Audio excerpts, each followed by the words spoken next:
وعن بهز بن حكيم عن أبيه عن جده رضي الله تعالى عنه قال قال رسول الله صلى الله عليه وسلم ثلاثة لا ترى أعينهم النار عين بكت من خشية الله وعين حرست في سبيل الله.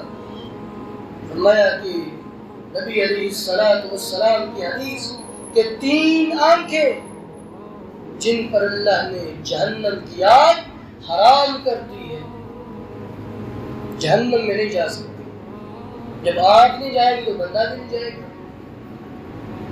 عین حرست فی سبیل اللہ، ایک وہ آگ جو اللہ کے راستے میں پہرا دیتی ہے، سارا دن اللہ کے راستے میں جہاد کیے، لڑتے رہے، رات کو سب آرام کر رہے ہیں تو یہ اللہ کے راستے میں پہرا دے رہا ہے.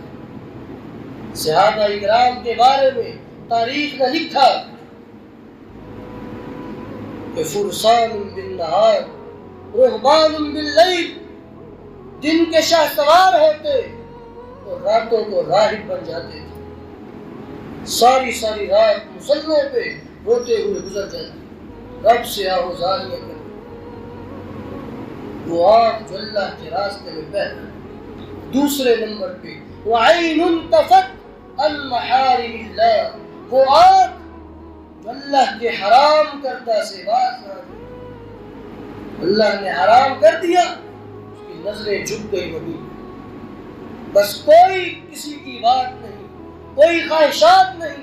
کنسرین کا قلعہ فتح کرنے کے لیے جناب عمر بن خطاب رضی اللہ تعالی، حضرت ابو عبیدہ بن جراح رضی اللہ تعالی عنہ کو بھیجا. عیسائی خبیث، شرارت ہی شرارت. تو نوجوان 4000 نوجوان لڑکیوں کو بے لباس کر کے اس قلعے کے باہر کھڑا کر دیا. جناب ابو عبیدہ بن جراح رضی اللہ تعالی عنہ خط لکھا امیر المؤمنین جناب عمر بن خطاب رضی اللہ تعالی عنہ کہ بتائیں اب کیا کیا جائے. انہوں نے کوئی بڑا لمبا چوڑا واز نہیں کیا، کوئی بڑے لمبے درس دے کے نہیں بھیجے، بس ایک بات اس خط کے پیچھے لکھ دی، قل للمؤمنین یغضوا من ابصارہم. اللہ نے قرآن میں فرمایا کہ مومنوں سے کہہ دیجئے اپنی نگاہوں کو نیچا کریں.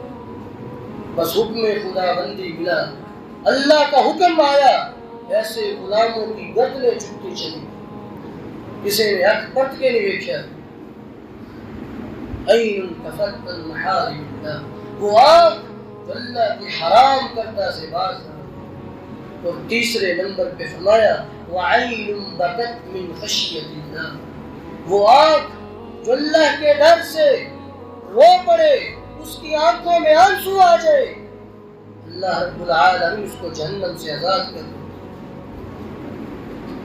اور نبی علیہ الصلوۃ والسلام نے فرمایا وعن ابی ہریرہ رضی اللہ تعالی عنہ قال قال رسول اللہ صلی اللہ علیہ وسلم لا يلج النار رجل بكى من خشية الله حتى يعود اللبن في الذر.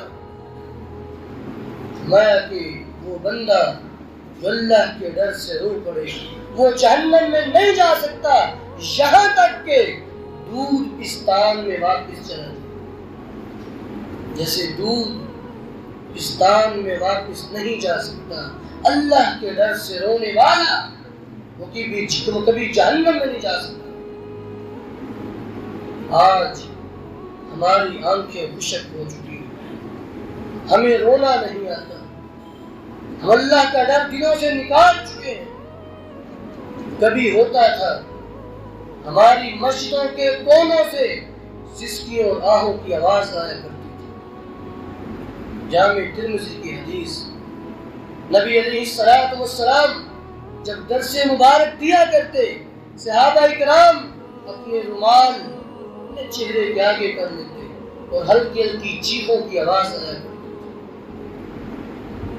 ہمارے تو پلے بھی کچھ نہیں. کون سے ایسے عمل ہم لے کے بیٹھے ہیں کہ ہم کہیں کہ بھئی سانو پرواہ کوئی نہیں. میرے بھائی، نبی علیہ الصلوۃ والسلام نے فرمایا وعن ابی ہریرہ رضی اللہ تعالی عنہ قال قال رسول اللہ صلی اللہ علیہ وسلم قال اللہ عز وجل، حدیث قدسی ہے، اللہ رب العالمین فرماتے ہیں لا اجمع على عبدی خوفین ولا امنین، اللہ رب العالمین فرماتے ہیں میں اپنے بندے پر دو خوف اور دو امن کبھی جمع نہیں کرتا، اذا خافنی فی الدنیا امنتہ فی الآخرہ، جب میرا بندہ دنیا میں مجھ سے ڈر جاتا ہے آخرت میں اس کو امن دے دوں گا، اسے کوئی خوف نہیں ہوگا، وَإِذَا أَمِنَنِي فِي الدُّنْيَا أَخَفْتُهُ فِي الْآخِرَةِ، اور جب دنیا میں مجھ سے بے خوف رہا کل تو اسے ڈرنا پڑے گا۔ اللہ کے بندو، دنیا میں اللہ کا ڈر اپنے دلوں میں پیدا کیجیے۔